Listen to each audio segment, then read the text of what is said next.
BBC production of Brecht's first play, BAAL, or as they call it in the Radio Times, appropriately acknowledging the importance of the star, David Bowie in BAAL.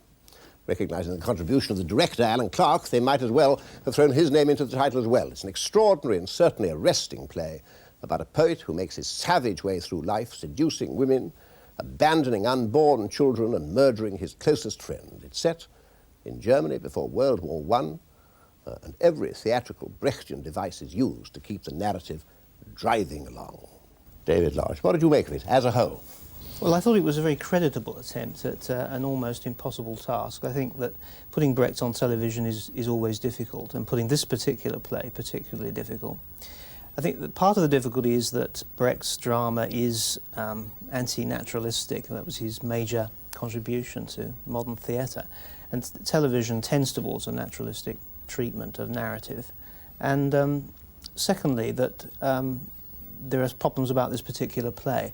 I thought that they solved the technical problems very well, using split screen, using as we just saw, using stage sets rather than films for location, which would have been disastrous, and on the whole avoiding kind of close-ups that television usually uses in drama, and keeping the camera somewhere away from the action, so that one had a sense of a slightly theatrical quality about it, and that was producing what Brecht wanted to produce, which was a consciousness in the audience that we were watching something artificial. But, I mean, the purpose of that in the Brecht theory is to make you think about the play and the issues it raises and what the point of it is. And when we come to this particular play, I think that becomes something of a problem. What representative significance does this hero have? He's a totally unregenerate, dissolute, rather nasty piece of work who there is no reversal in his story. He just goes on as he begins. And most of the characters around him are rather thin stereotypes. And frankly, I mean, when I watched the programme, I couldn't make up my mind what the play was really about. When I read it afterwards, I thought that perhaps the name of the hero is the key. I mean, Baal was a sort of fertility deity, one of the devils to the Israelites. I think he represents a kind of natural, non-ethical, primitive energy that fascinated Brecht. The idea that there's some person who could act any way he liked if he wasn't prepared to weaken and give in to any sort of Christian or other kind of ethic. He's associated very much with the country and nature, and his companion who he murders is associated with the coming of a more urban kind of civilization. So it seems to me possibly one could interpret the play along those lines. But it is a first play, and a rather confused one, I think. Diana? I doubt whether the play would have any interest or validity for us now if it were not the first work of Bertolt Brecht, who went on to create great drama. I've seen it several times before in other productions, and I've also read it, and I continue to find the play impenetrable. But to build on what David was saying, clutching at straws somewhat, it seems to me that Baal, at the beginning of the play, says something about he will have his sky down here on earth below. And almost the last line of the play is the sky is still up there, and the sky goes on. Beyond that, I must confess to being confused, though I would like to put in a word for the valiant efforts made by the actors. I thought they did a splendid job in the face of rather inflexible material. There's something I'd like to ask you in a minute. And first.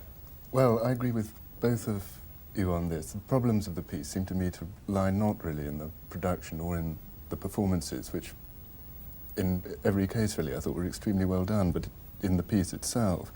If one's right in thinking that Baal is somebody who's bringing himself down as far as he can go in order to find out what is the kind of rock bottom of human nature and then perhaps or perhaps not build on it, that obviously is all of a piece with the process of alienation, which in technical terms the play is at pains to create for us a sense of ourselves as audience and of the thing itself as artifact. But I felt that scene after scene, while it set up tableaus in which this alienation was evident, didn't really allow the actors to get hold of very much and to show their merits. When David Bowie opened his mouth and sang, he was tremendous, I thought, but while he was speaking the lines, there wasn't very much for him to Let's to stay on say. Bowie for a moment, and then we'll come back to what the play is about. Did you think Bowie well cast? Yes, I did. I did. I especially liked it when he sang the Lament for Joanna, which is one of my favourite songs anyway. He had tremendous attack, didn't he? Yes, he was sort of cast as kind of, you know, thinking man skinhead, really, wasn't he, with the braces and the boots and this kind of aggressive, totally uncompromising stance. And I thought that, you know, was quite a good updating of the figure, in a way, the way he projected. I like the way he sang the songs. I like the way he stared out at the camera aggressively. Yeah, he did everything. The audience. Very intelligent, too, I thought. He couldn't have had a better person to play that role, I think. All right. Well, then, Brecht was okay, and the actors you've already spoken well about. I'm surprised to hear you suggest that it's more penetrable on a stage. I mean, I've never seen it on a stage. I would have thought with all those split screens and everything else, it was more penetrable on a screen. You have seen it on the stage. I have seen it on stage. I was a lot younger then.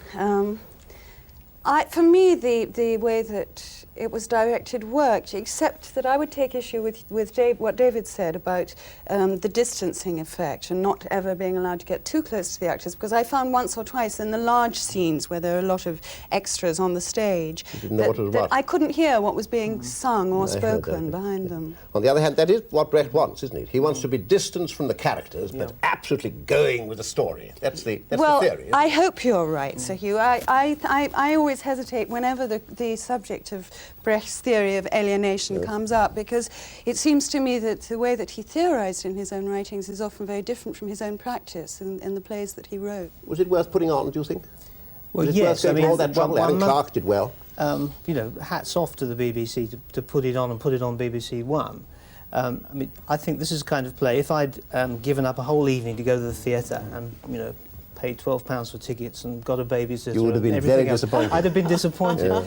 But I'm very glad to have seen it. It's a most interesting document. It's a play by one of the great playwrights of the modern period. Well, it's arresting, all right. You know, it's under my hat now, and I'm very glad to have seen it. I don't think it was really 100% success, and I don't think it could have been, probably. Last word. I think it's a young man's play written out of terrible spleen.